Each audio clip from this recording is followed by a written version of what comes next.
Bien, muy buenas tardes. Me presento, soy Alan Ochoa Ortega, que junto con mi equipo Jimena e Isaac les vamos a hablar de unos cuantos síndromes que consideramos bastante importantes en el mundo de la medicina y la genética. Yo les voy a hablar del síndrome de Cri-du-Chat, también conocido como el síndrome del movido de gato o síndrome de Lejeune, debido a su descubridor, el doctor Lejeune, en el 1963. Nos vamos a enfocar de eso un poco más en la historia, en la parte de esta misma presentación. Como introducción quisiera platicarles que este es un síndrome congénito bastante infrecuente, de hecho, y su principal característica es el maullido de gato, descrito así a palabras del doctor Lejeune, que de hecho si escuchamos a un paciente con esta característica sí produce sonidos muy similares a los que produciría un aullido de un gato. Estos sonidos es debido a la malformación de la laringe, que ya iremos viendo más adelante y explicaré el por qué se da esto. Bien, ahora pasemos a la historia de este síndrome. Como comenté, fue el doctor Lejeune quien descubrió este síndrome en el año de 1963. Era un genetista francés quien logró observar en un grupo de niños ciertas características fenotípicas que le hacían cuestionarse el porqué de estas características. Después, el doctor Lejeune logró descubrir que esto se debía a una lesión en el cromosoma 5, razón por la que presentaban todas estas características fenotípicas que al doctor Lejeune le causaban tanta intriga. No fue hasta 1963 que se logró establecer una relación causal entre la lesión del cromosoma 5 y todas estas características. Logró establecer una relación aún más científica y acertada del porqué de todas estas características. Esta explicación le permitió en especial al personal de salud ayudarnos a entender el cómo tratar a estos pacientes, el cómo ayudarlos y cómo hacer un abordaje de la sintomatología mucho más correcto. En el año de 1985 se publicaron estudios mucho más acertados sobre todas las características fenotípicas que presentaban estos pacientes. Esto ayudó mucho a los médicos a lograr identificar a estos pacientes incluso sin un análisis mucho más detallado, como lo es el cariotipo o la técnica FISH. En el 1995 se logró mejorar el tratamiento al darse cuenta que en muchas ocasiones ocurrían submicrodeleciones en el cromosoma, por lo que una prueba diagnóstica de cariotipo realmente no serviría de nada, ya que la fisura es realmente muy pequeña, por lo que se optaba por otras opciones como la FISH, la hibridación fluorescente in situ, y la secuenciación genética también se utilizaba para lograr un mejor diagnóstico para estos pacientes. Para el año de 2001 se publicaron los primeros guías clínicas sobre el manejo de pacientes con Cri-du-Chat. Esto le da una mayor probabilidad a los médicos de tratar correctamente a estos pacientes y de dar el enfoque a terapias correctas, como son las terapias ocupacionales y las terapias del lenguaje y del habla. Para el año de 2005 se registró internacionalmente datos sobre este síndrome de una manera global. Es decir, se registraban datos de los pacientes de una manera mucho más sistemática, de una manera más factible para toda la comunidad de la salud en todo el mundo, para lograr establecer un mejor tratamiento y un mejor pronóstico para todos los pacientes que lleguen a tener este síndrome. Bien, y ya para 2015 las técnicas de secuenciación de nueva generación facilitó mucho a todo el personal de salud el diagnóstico de todos los pacientes con estos síndromes. Y como había comentado, pueden existir otros mecanismos genéticos mucho más infrecuentes, sin embargo, que pueden dar lugar a este síndrome, y en ocasiones hay que tenerlos en cuenta, como el reordenamiento cromosómico de los padres.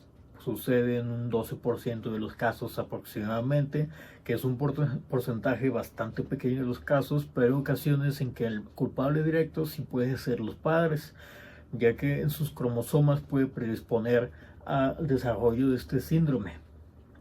Existen otros mecanismos aún más infrecuentes, como el mosaicismo en un 3%, que igualmente hay que tenerlo en cuenta.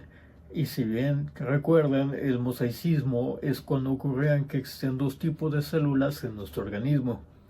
Podría ocurrir que un linaje esté completamente sano y el otro linaje tenga esta lesión del cromosoma 5. Existen otros dos mecanismos mucho más infrecuentes, como los anillos cromosómicos en un 2% y las translocaciones en un 3%, que suele cambiar la estructura del cromosoma de una manera bastante particular. Ahora pasemos a la descripción fenotípica. Les voy a presentar dos casos que desarrollan un poco parte de la vida de estos pacientes hacia la pubertad, para que podamos entender un poco mejor cómo es que se desarrollan estos síntomas a la vida del paciente.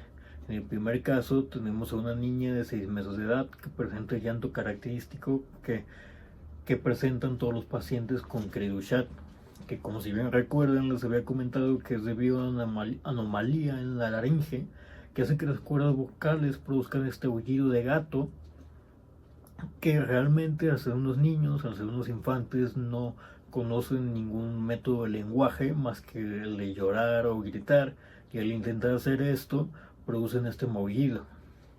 También presenta una microcefalia con un perímetro cefálico de 41 centímetros, algo más bajo para la edad, y presenta algunas otras características más comunes como el epicanto bilateral, el filtrum corto, pabellones auriculares, el cuello corto, pliegue único en las manos, etc.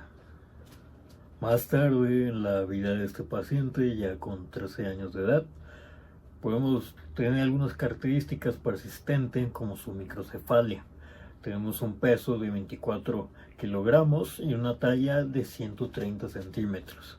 Además de esto tiene un desarrollo Tanner 1, es decir, que tiene un desarrollo sexual que aún no ha iniciado cuando realmente ya tuvo que haberlo hecho. Presenta hiperkeratosis en la mano derecha, secundaria a mordeduras autoinfligidas en la base del primer dedo de la mano derecha. Esto puede estar relacionado con el retraso mental que suelen presentar algunos de estos pacientes, ya sea moderado o severo. Sumado a esto, este paciente presenta una limitación severa en el lenguaje al solo poder producir ciertas palabras. Ahora tenemos el caso 2, que tenemos un poco de menos información como el primero, sin embargo tenemos datos muy puntuales, como lo son la cardiopatía congénita, que es algo bastante grave, especialmente en pacientes pediátricos, ya que aumenta la tasa de mortalidad infantil. Presenta algunas alteraciones conductuales y psicológicas como el retraso mental y déficits de atención, así y cognitivos como problemas de lenguaje. También presentan anomalías sensoriales como la hiperacusia, que es esta hipersensibilidad hacia sonidos. Presenta malformaciones dentales que incluye alteraciones en la forma y posición de los dientes, por lo que también es necesario que tengan un seguimiento odontológico. En esta diapositiva podemos observar el cariotipo del caso 2, que si observamos el cromosoma 5, de hecho podemos observar esa lesión que está siendo marcada por una flecha. Para los métodos diagnósticos tenemos principalmente dos formas. El método diagnóstico clínico inicial, es decir, podemos observar alteraciones craneofaciales o como por ejemplo el llanto característico, y realmente no necesitan métodos mucho más aparatosos y costosos para el paciente. También tenemos el diagnóstico confirmatorio, que claramente es el cariotipo para poder observar esta lesión del brazo corto del cromosoma 5 y dar con el diagnóstico confirmatorio.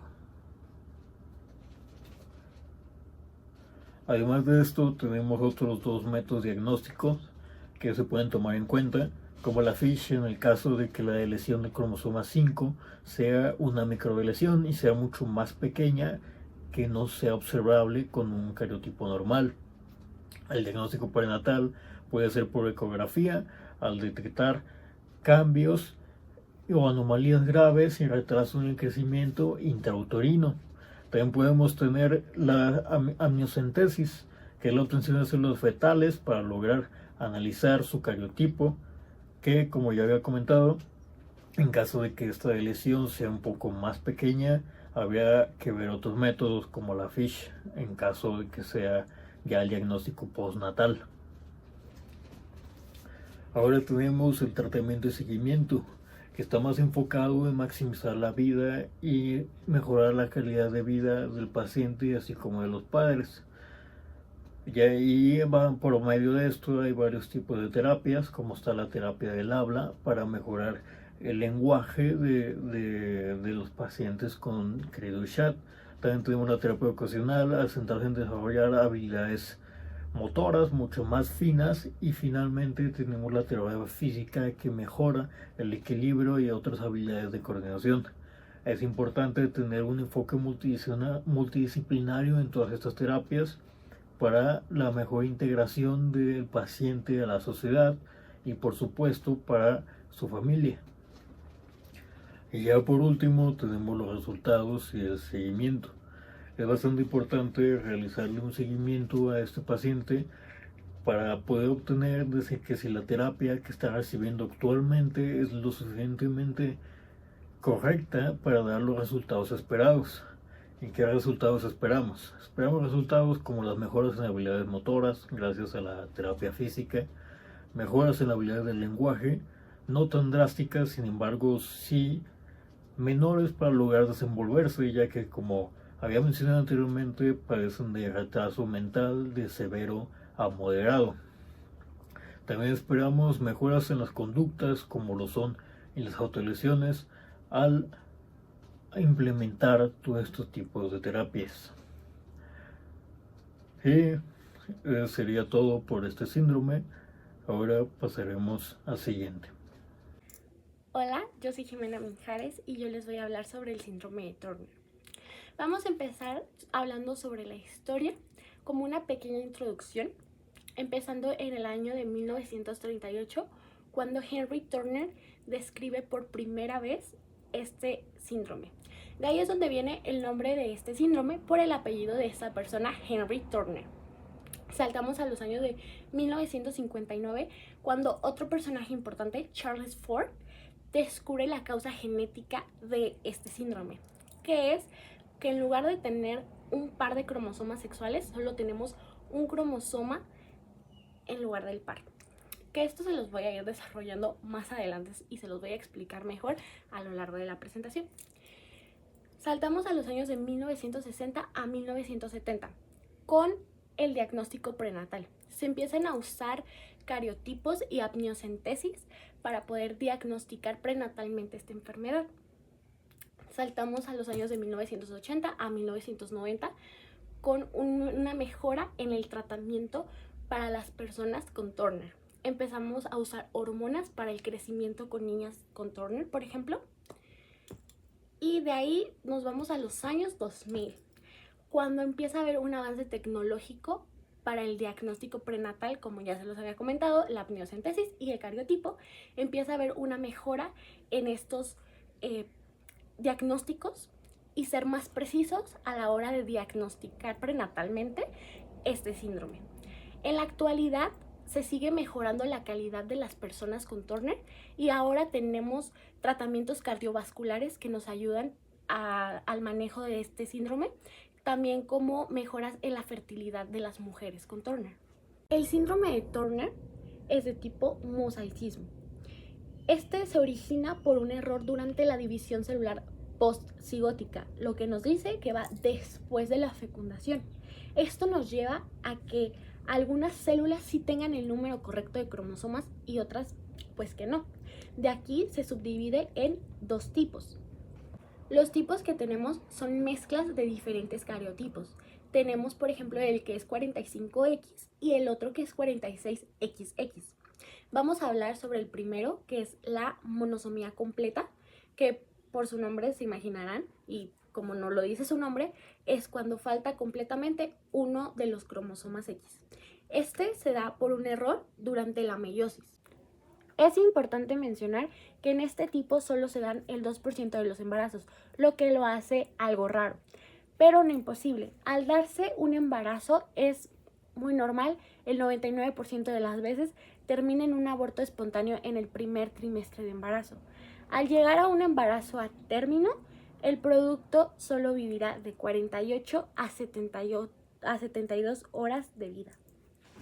El segundo tipo que tenemos es la de lesión parcial. Es cuando uno de los dos cromosomas está parcialmente ausente o está presente, pero presenta alguna alteración o alguna modificación en su estructura. Lo siguiente por mencionar en el síndrome de Turner, que también es muy importante, es que no es considerado ni dominante ni recesivo. Se le considera una aneuploidía. ¿Por qué no se le considera ni dominante ni recesivo? Pues es porque no hay alguna mutación en el gen, sino que es la alteración o la ausencia de alguno de sus cromosomas X. Al igual que lo vimos en el síndrome de Down, el síndrome de Turner también es conocido por ser multisistémico. ¿Qué nos quiere decir esto? Quiere decir que podemos tener diferentes alteraciones en sistemas y órganos. Hasta 50 por cada 100 mujeres con el síndrome de Turner pueden sufrir de alguna cardiopatía, como puede ser la aorta bivalva o el acortamiento de la aorta. El hipergonadismo o hipergonadismo tópico también es otra manifestación de este síndrome. Aquí les voy a dejar una foto de cómo se ve una persona con Turner para poder desglosar poco a poco sus fenotipos. Podemos empezar con que son de una estatura baja, sus orejas las tienen implantadas bajas también. Podemos ver, tienen una mandíbula muy pequeña, tienen también los párpados caídos y también sufren de estrabismo. Vemos también que tienen un cuello muy corto y ancho y podemos apreciar como algunos pliegues en el cuello. Tienen un tórax también ancho con los pezones separados. En esta foto no lo podemos apreciar, pero también lunares abundantes también es otro signo de este síndrome. Problemas cardíacos, la infertilidad, como ya se los había mencionado. Las manos y los pies también los tienen hinchados, tienen linfedemas en manos y pies. La ausencia de menstruación y deformidades en los codos.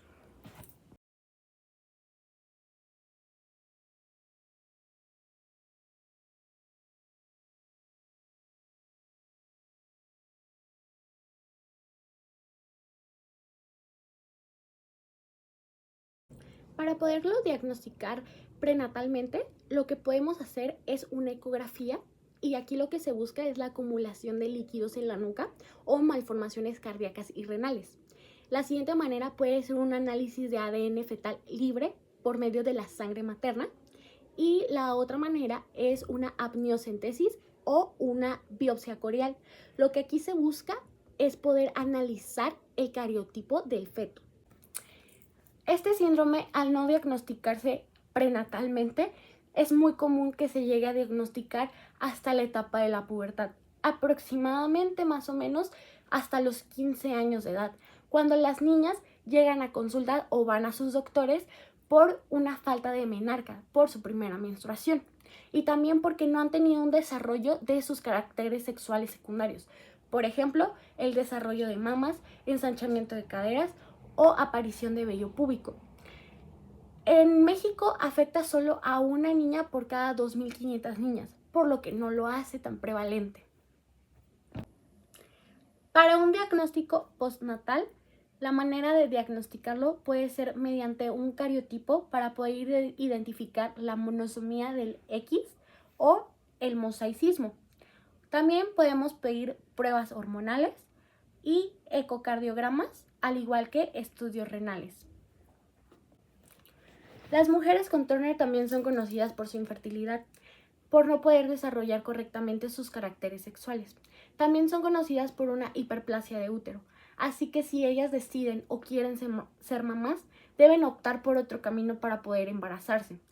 Al lograr un embarazo se considera un embarazo de alto riesgo. Durante el embarazo es normal que tengan preeclampsia y tienen que ser monitoreadas por un obstetra y un ginecólogo. Es normal que las mujeres con Turner no lleguen hasta las 40 semanas de embarazo, sino que el parto se adelante y sea por vía cesárea, por su seguridad. Para el tratamiento de estas personas vamos a ocupar a un grupo muy grande de especialistas como son pediatras, ginecólogos, obstetras, endocrinólogos, urólogos, cardiólogos, genetistas, nefrólogos y por último y no por menos importante, también son los psicólogos.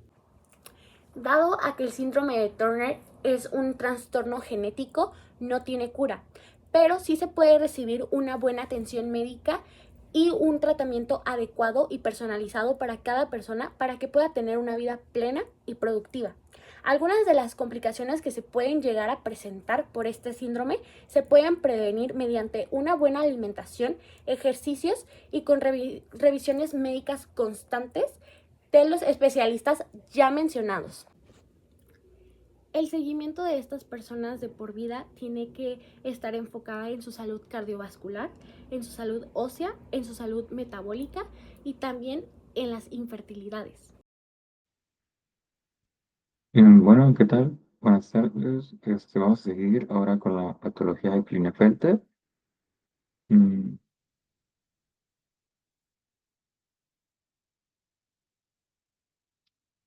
Esa patología se caracteriza principalmente por ser la primer patología que afecta a las gónadas, bueno, no, más bien a los cromosomas sexuales, y se describió por primera vez en 1947.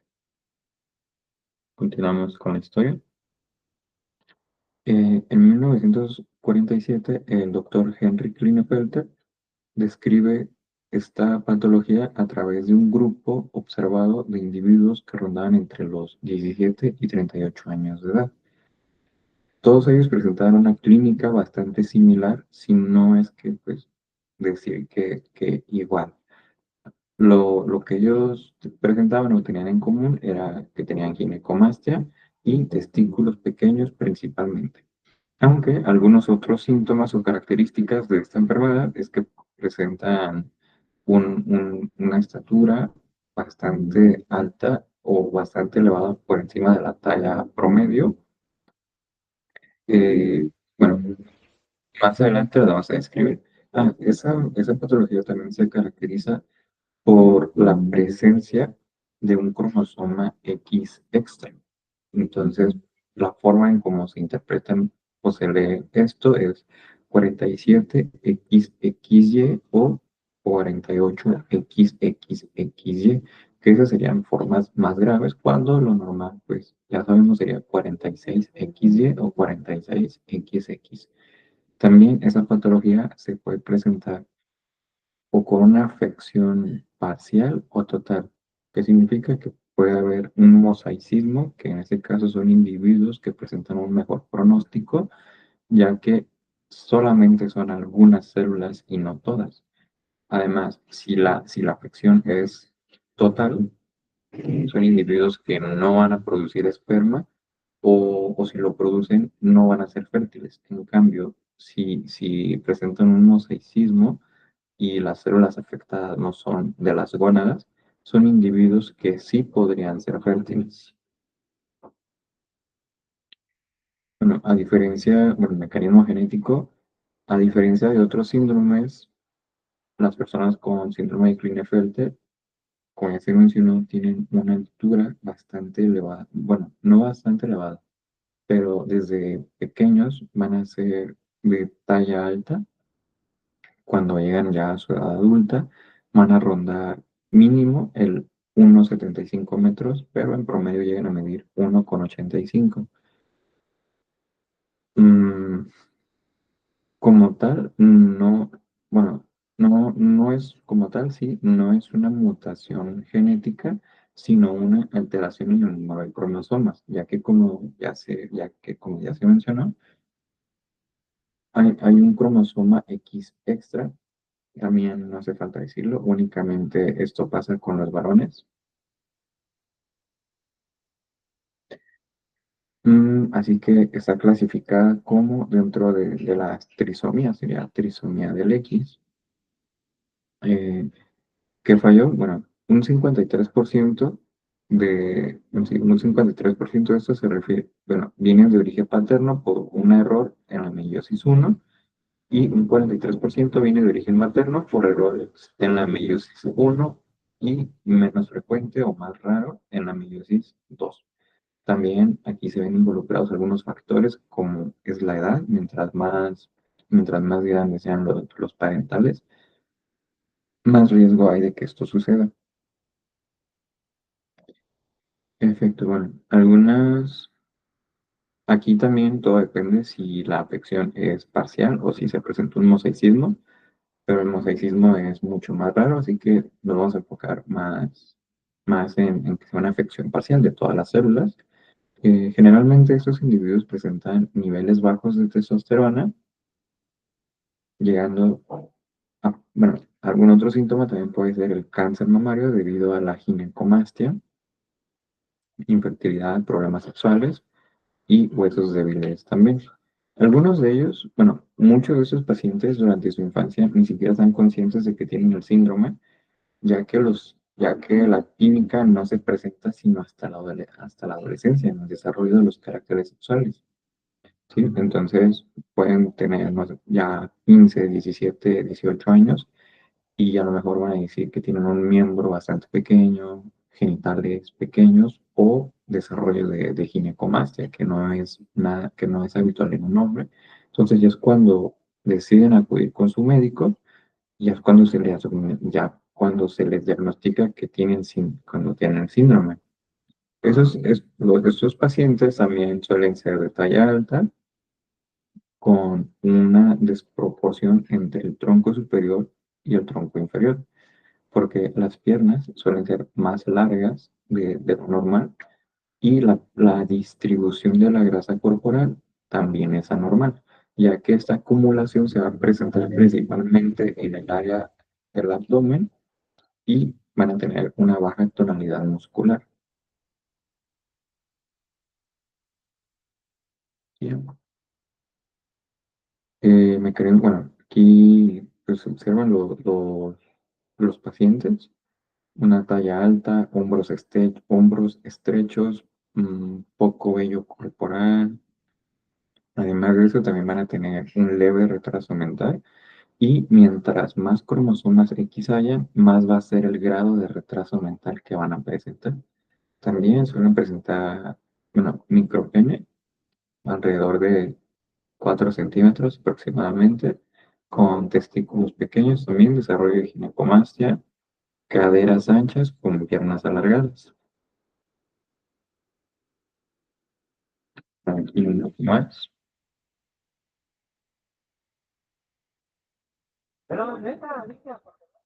Bueno, en la descripción fenotípica, aquí lo clasificamos en tres, que es la física, las cognitivas y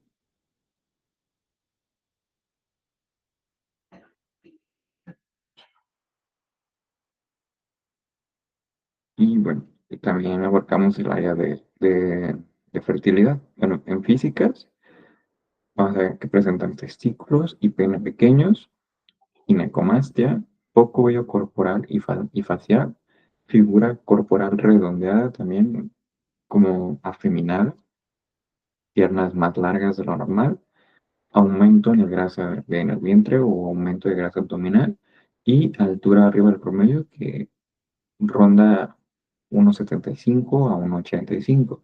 En cognitivas, esos individuos van a presentar dificultades para hablar o para comunicarse, leer y escribir. Esto debido al leve retraso mental que presentan, bueno, as menciona, menor coeficiente intelectual y trastornos de déficit de atención.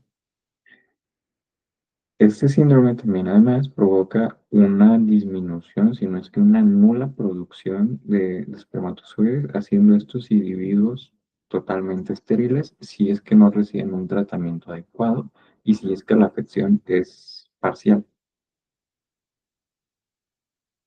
Para el diagnóstico prenatal se va a realizar una muestra de microvellosidades coriónicas.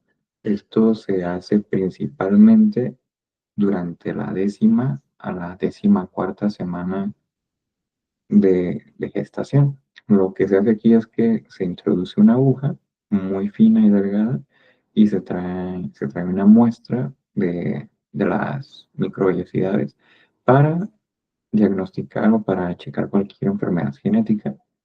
En este caso, mm, también tenemos la opción de realizar una amniocentesis en la que se saca una pequeña cantidad de líquido que rodea al feto con ayuda de una aguja fina también.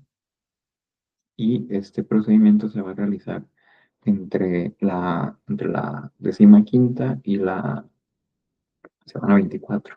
No sé cómo se dice. Segunda, cuarta semana.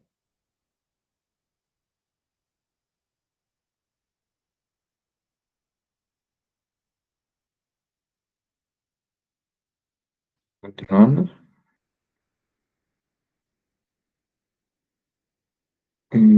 Posteriormente, en el diagnóstico postnatal, es decir, ya después de que nace el individuo,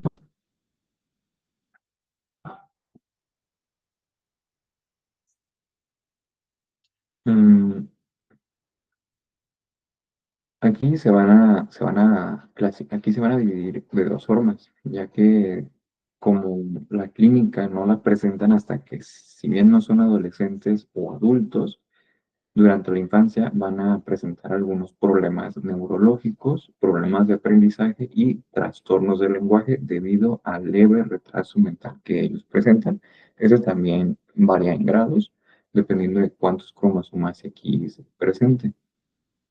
Y durante la vida adulta, bueno, los pacientes suelen llevar una vida normal, pero bueno, deciden acudir con su médico debido a los problemas que estos traen, principalmente mm, por un miembro pequeño, que no se les desarrolló totalmente los caracteres sexuales, por su poca tonalidad muscular, a lo mejor a veces por problemas de fertilidad, y ya es cuando su médico los puede diagnosticar si es que hacen un trabajo correcto y adecuado.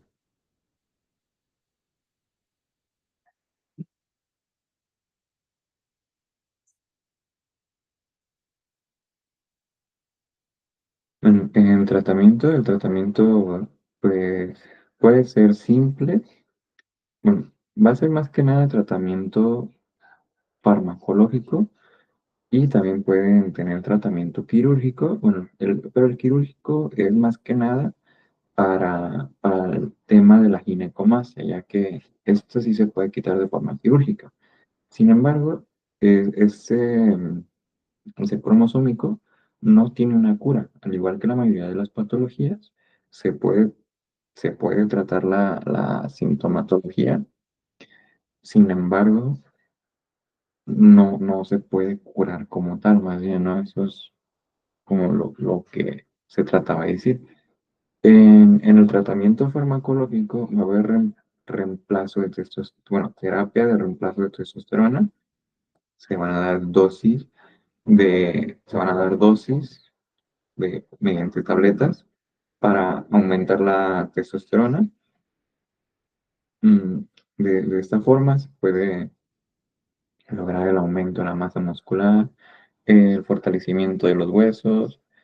Principalmente se busca que sean individuos fértiles, promoviendo la producción de espermatozoides, aumentando también así el tamaño de su miembro, de pene y testículos, y desarrolla las características fenotípicas.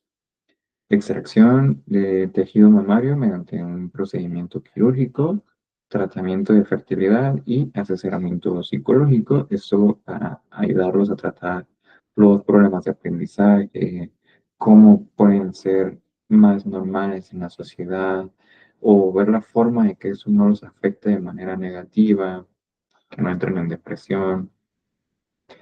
Y algunos especialistas a los que se les va a derivar, perdón, son endocrinólogos para checar si el tratamiento de terapia de reemplazo de testosterona está funcionando y ver si las hormonas se secretan de manera correcta o cuál podría ser otra forma de tratamiento adecuada para estos individuos.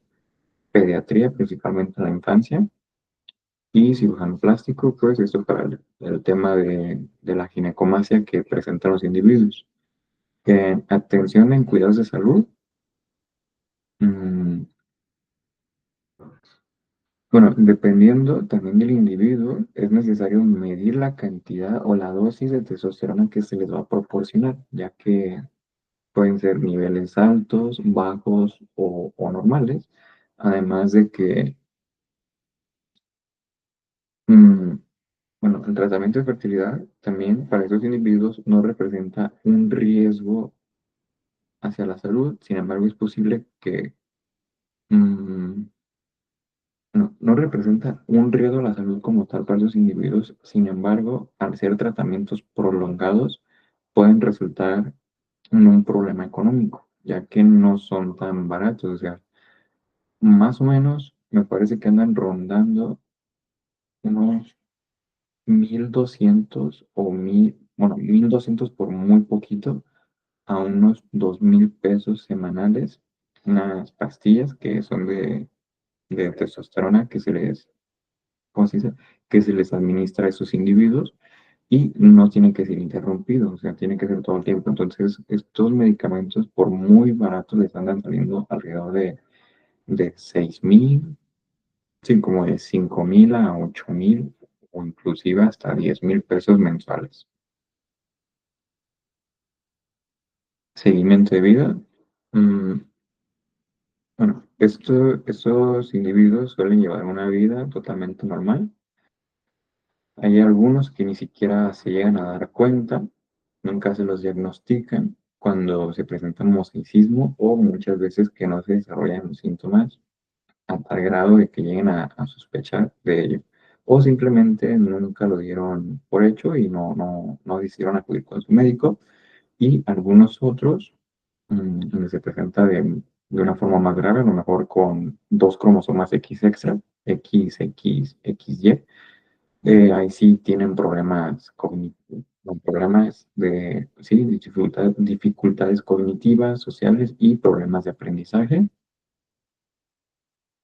En niños y adolescentes, bueno, también aquí importante, esos individuos suelen presentar ataques epilépticos. eh, Aquí también los neuropediatras son los que están al tanto de ellos. Y otra forma también ¿cómo se llama? De tratamiento farmacológico es de que se les da medicamentos para prevenir justamente estos ataques de epilepsia, ya que se pueden hacer daño.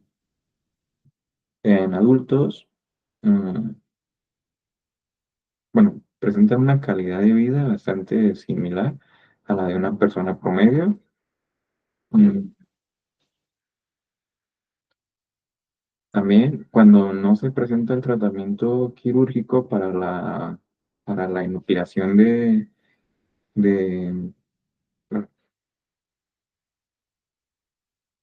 bueno, sí, para la inopilación de la ginecomastia, es necesario que se realicen mastografías con cierta regularidad para ver que no vayan a desarrollar algún tipo de cáncer mamario y además también consumo de hormonas de testosterona principalmente para los problemas del desarrollo sí, de los caracteres sexuales o problemas de fertilidad en caso de que los individuos deseen tener hijos. Bueno, y ahora mi equipo y yo les vamos a presentar el síndrome de Wolf-Hirschhorn.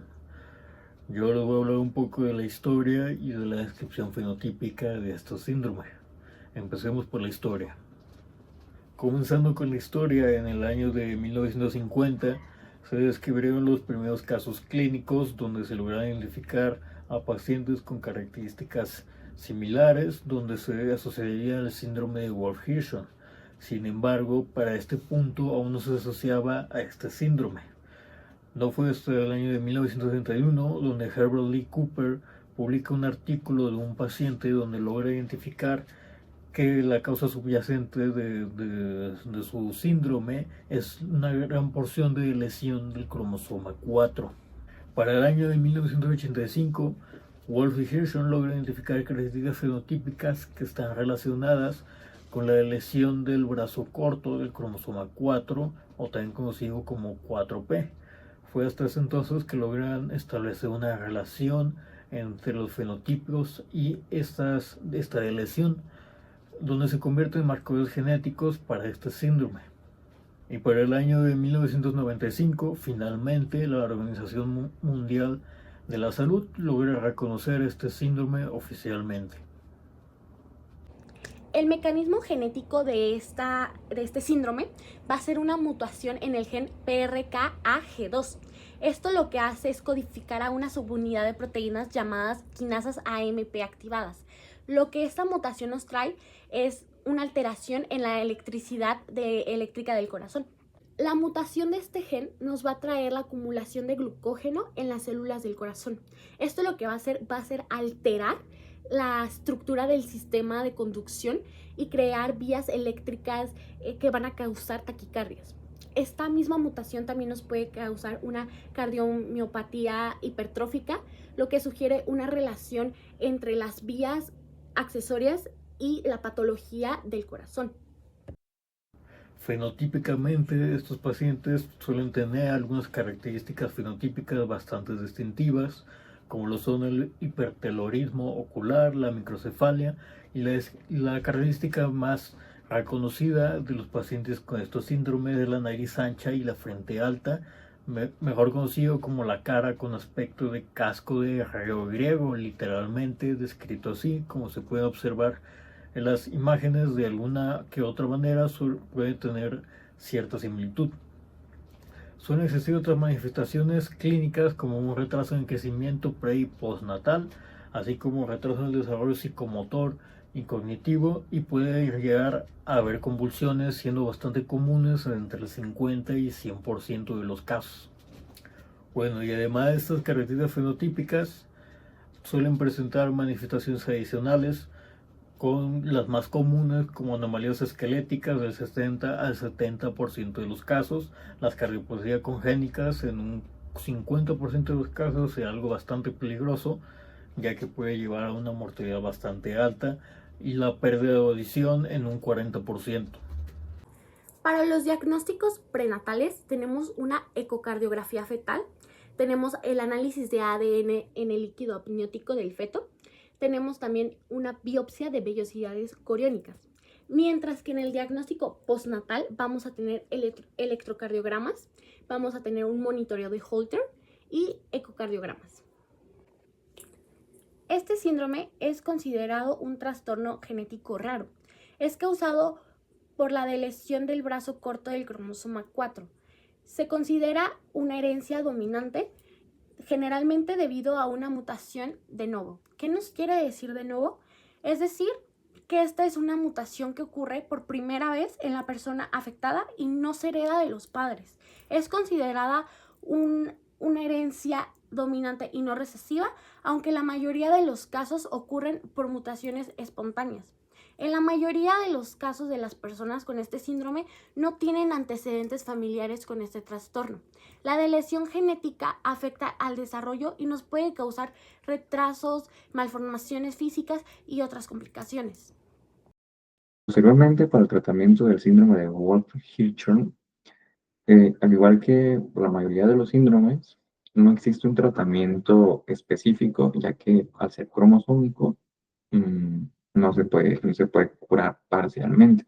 Al contrario, lo que se hace es que en estos individuos lo que se busca es una forma de reducir la sintomatología o los problemas que estos síndromes les causan, por así decirlo. En edades tempranas se utiliza la fisioterapia, la terapia ocupacional y la logopedia. Bueno, los tratamientos terapéuticos y psicológicos, también ya se mencionó, consisten en tratar la sintomatología que el paciente refiere para brindar la mayor calidad de vida posible. Para el seguimiento de vida de estas personas vamos a tener un grupo de especialistas como son los electrofisiólogos, los cardiólogos, los genetistas y especialistas en medicina del deporte. Y por último, y no por menos importante, también vamos a tener a los psicólogos. Con esto llegamos al final del video. Esperamos les haya gustado mucho, la información les haya sido útil y podamos haber dejado los puntos claves de estos síndromes muy claros. Mi equipo y yo les agradecemos mucho su atención, su disponibilidad y su tiempo por este video. Muchas gracias.